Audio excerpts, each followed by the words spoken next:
السلام علیکم defence wars friends, defence updates میں دنیا کے پہلے ڈیول سیٹ اسٹیلتھ ایئر کرافٹ کی خبر پر بات کریں گے۔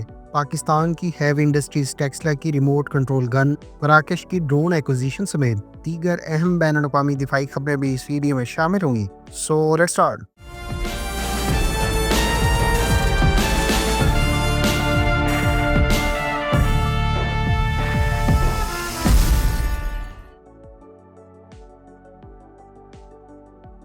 فرینڈز، چین کی ایوے کی جانب سے دنیا کے پہلے ٹوئن سیٹ اسٹیلتھ ایئر کرافٹ J-20S کو ایک اسکیل ماڈل کے ساتھ حالیہ جوہائی ایئر شو کے لیے ڈسپلے کیا گیا ہے۔ خیال رہے کہ جوہائی ایئر شو 12 سے لے کر 17 نومبر کو کنڈکٹ کیا جا رہا ہے۔ ملٹری ایکسپرٹس کے مطابق J-20S بنیادی طور پر لائل ونگ مین ڈرونز کے لیے کمانڈ ایئر کرافٹ کے طور پر کوآرڈینیشن کے لیے استعمال ہو سکتا ہے۔ خیال رہے کہ J-20S ایک new generation medium to long range twin seat heavy multi role stealth fighter jet ہے، جسے چین نے انڈیپینڈنٹلی ڈیولپ کیا ہے۔ اس ایئر کرافٹ کے بارے میں چائنیز حکام کا کہنا ہے کہ یہ medium to long range air superiority missions کے علاوہ زمین اور سمندر پر پریسیشن سٹرائکس کنڈکٹ کر سکتا ہے۔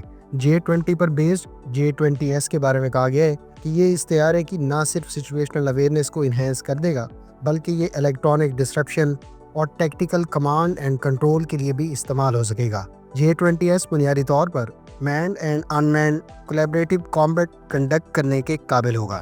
خیال رہے کہ اس سے پہلے کی جنریشن کے ٹوئن سیٹ ویریئنٹس کو بنیادی طور پر نئے پائلٹس کی تربیت اور سیکنڈ پائلٹ کی جانب سے ریڈار ڈیٹیکشن اور میزائل اٹیک جیسے کمپلیکس آپریشنز مینیج کرنے کے لیے استعمال کیا جاتا تھا۔ تاہم 5th generation combat year craft, جس میں بہت سی انفارمیشن اور نیٹ ورک سسٹمز ہوتے ہیں، اس میں AI ٹیکنالوجیز بہت سے ڈیٹا کی پروسیسنگ آٹومیٹکلی سر انجام دے رہی ہوتی ہے۔ لہٰذا اس صورت میں سیکنڈ پائلٹ ایڈ کرنے سے اس طیارے کو سگنیفیکنٹ ٹیکٹیکل ایڈوانٹیج حاصل ہوگا، جو نہ صرف command and collaborative man in man teaming کے لیے لائل ونگ مین ڈرونز کو آپریٹ کر سکے گا، بلکہ اس کے ساتھ کئی طرح کے نئے loyal wingman drones develop کر کے انہیں مینیشن لانچرز کے طور پر بھی استعمال کیا جا سکتا ہے۔ خیال رہے کہ چین نے جوہائی ایئر شو 2022 کے موقع پر FH-97A کے نام سے لائل ونگ مین ڈرون متعارف کرایا تھا، جسے نہ صرف سرویلنس اور انٹیلیجنس گیدرنگ بلکہ میونیشن ڈیپو کے طور پر بھی استعمال میں لایا جا سکتا ہے۔ یعنی ہم یہ کہہ سکتے ہیں کہ J-20S کے لیے لائل ونگ مین ڈرون نہ صرف سینسر بلکہ انٹیلیجنٹ اسسٹنٹ کے ساتھ ساتھ میونیشن کیریئر کے طور پر استعمال ہو سکیں گے، جو نہ صرف اس طیارے میں موجود پائلٹ کی سچویشنل اویئرنیس کو انہینس کر سکے گا، بلکہ اس کے اسکوپ آف اٹیک اور لارج نمبر آف ڈرونز کو میدان جنگ میں استعمال کے قابل بنائے گا۔ خیال رہے کہ چین اس طیارے کو متعارف کروانے کے بعد دنیا کا پہلا ملک بن گیا ہے جس نے اسٹیلتھ ایئر کرافٹ کا ٹوئن سیٹ ویریئنٹ متعارف کرایا ہے۔ اس سے پہلے منظر عام پر آنے والے اسٹیلتھ ایئر کرافٹ جیسا کہ F-22 ریپٹر اور F-35 کے علاوہ روس کے Su-57 تینوں ہی single seat fighter aircraft ہے۔ فرینڈز، پاکستان کی ہیوی انڈسٹریز ٹیسلا کی جانب سے multiple remote control weapon stations offer کیے گئے ہیں۔ ہیوی انڈسٹریز ٹیسلا کی جانب سے تیار کردہ ان ریموٹ کنٹرول ویپن اسٹیشنز کو کاسٹ افیکٹو سلوشن کے طور پر نہ صرف پاکستان آرمی کی بارڈر پوسٹ کے لیے فکس ریموٹ کنٹرول ویپن کے طور پر استعمال کیا جا سکتا ہے، بلکہ ان ریموٹ کنٹرول ویپن اسٹیشنز کے لائٹر ورژنز کو 4x4 وہیکلز اور آنے والے عرصے میں اس کے ہیویئر ورژن کو الخالد مین بیٹر ٹینک پر بھی استعمال کیا جا سکتا ہے۔ خیال رہے کہ پاکستان کی جانب سے مقامی طور پر ڈیزائن اور ڈیولپ کردہ اس ریموٹ کنٹرول ویپن اسٹیشن کو نہ صرف فائر کنٹرول سسٹم بلکہ مقامی کمپنی کے ہی تیار کردہ تھرمل امیجنگ سسٹم سے لیس کیا جا سکتا ہے، جس کی بدولت یہ سسٹم نائٹ ٹائم کے دوران بھی مختلف تھریٹس کو ٹارگٹ کر سکتا ہے۔ فرینڈز، مراکش کے بارے میں اطلاعات ہے کہ اس نے اپنی آرمڈ فورسز کے لیے ترک ساختہ اکنجی ڈرون کو اکوائر کیا ہے۔ مراکش کی جانب سے ترک کمپنی بیکر کے تیار کردہ اکنجی ڈرون کی ایکوزیشن کی تعداد تو ڈسکلوز نہیں کی گئی، تاہم ممکنہ طور پر مراکش کی جانب سے بڑی تعداد میں اکنجی ڈرون اکوائر کیے جا رہے ہیں۔ اکنجی ڈرون کو ہائی آلٹیٹیوڈ لانگ انڈیورنس ان مینڈ کامبیٹ ایریل وہیکلز میں شمار کیا جاتا ہے، اور اب تک یہ ڈرون نہ صرف پاکستان بلکہ آذربائیجان کے علاوہ 2 سینٹرل ایشین کنٹریز کو بھی فروخت کیا جا چکا ہے۔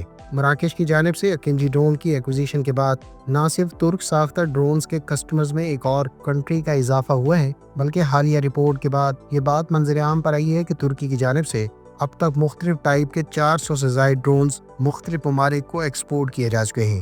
فرینچ میگزین کی جانب سے جاری کردہ رپورٹس کے مطابق ترک کمپنیاں اب تک 350 سے زائد بیکر TB2 اور 35 سے زائد انکا ڈرون کے علاوہ 20 سے زائد اکنجی اور 11 سے زائد اکسونگا ڈرون مختلف ممالک کو ایکسپورٹ کر چکا ہے۔ ان رپورٹس کی روشنی میں اگر یہ کہا جائے کہ ترکی اس وقت 60% سے زائد ڈرون مارکیٹ کو کیپچر کیے ہوئے ہے تو یہ بات غلط نہ ہوگی۔ فرینڈز، اگر آپ اکنجی ڈرون اور TB2 ڈرون کے بارے میں تمام تر تفصیلات جاننا چاہتے ہیں تو اس ٹاپک پر کمپریہنسو ویڈیوز کا لنک آپ کو اینڈ سکرین پر مل جائے گا۔ فرینڈز، چائنیز کمپنیوں کی جانب سے PL-15 long range air to air missile کا نیا فولڈڈ ونگ ویریئنٹ متعارف کرایا گیا ہے۔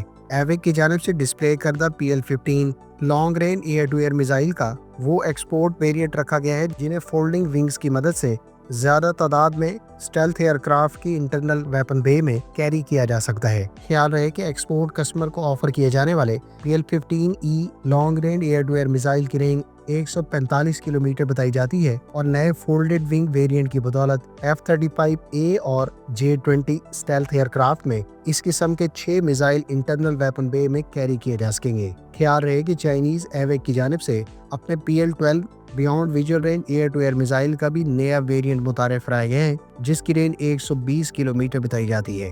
SD-10 کہے جانے والے اس میزائل کے اس سے پہلے بیس ویریئنٹ کی رینج تقریباً 100 کلومیٹر بتائی جاتی ہے، تاہم حالیہ ورژن کی رینج کو 120 کلومیٹر تک ایکسٹینڈ کر دیا گیا ہے۔ فرینڈ، سویڈن کی جانب سے اپنی ایئر فورس کے لیے کارگو اور ٹرانسپورٹ مقاصد کے لیے برازیلین کمپنی ایمبریئر کے C-390 کارگو ایئر کرافٹ کا انتخاب کیا گیا ہے۔ خیال رہے کہ برازیل کی جانب سے 2010 میں سویڈش کمپنی ساب کے ساتھ 36 گریپن فائٹر جیٹ سے متعلق کانٹریکٹ سائن کیا گیا تھا، جبکہ تقریباً 12 مزید طیارے برازیل کی جانب سے ایکوائر کرنے کا فیصلہ کیا گیا ہے۔ اسی ڈیل کے رسپانس میں اب سویڈن کی جانب سے ایمبریئر کے C-390 military cargo year craft کا انتخاب کیا گیا ہے جس کی ڈیلیوریز بہت جلد شروع ہونے کی توقع ہے۔ سویڈش حکام کا کہنا ہے کہ اس نے ان ڈیپتھ انالیسز اور ایویلیویشن کے بعد کئی کمپیٹیٹر کے طیاروں کو ایویلیویٹ کرنے کے بعد ایمبریئر کے C-390 کا انتخاب کیا ہے۔ سویڈن کی جانب سے اس طیارے کے انتخاب کے بعد اب سویڈن چھٹا یورپین کنٹری ہے جو اس طیارے کو آنے والے عرصے میں استعمال کرے گا۔ اس سے پہلے چیک ریپبلک، ہنگری، نیدرلینڈز، پرتگال اور آسٹریا کے ساتھ ساتھ برازیل اور ساؤتھ کوریا اس طیارے کے یوزر ہیں۔ فرینڈز، یہ تھی آج کی ڈیفنس اپڈیٹس۔ امید ہے اس ویڈیو سے آپ کی معلومات میں اضافہ ہوگا۔ ملتے ہیں نیکسٹ ویڈیو کے ساتھ، اپنی دعاؤں میں یاد رکھیے گا۔ اللہ حافظ۔ پاکستان زندہ باد۔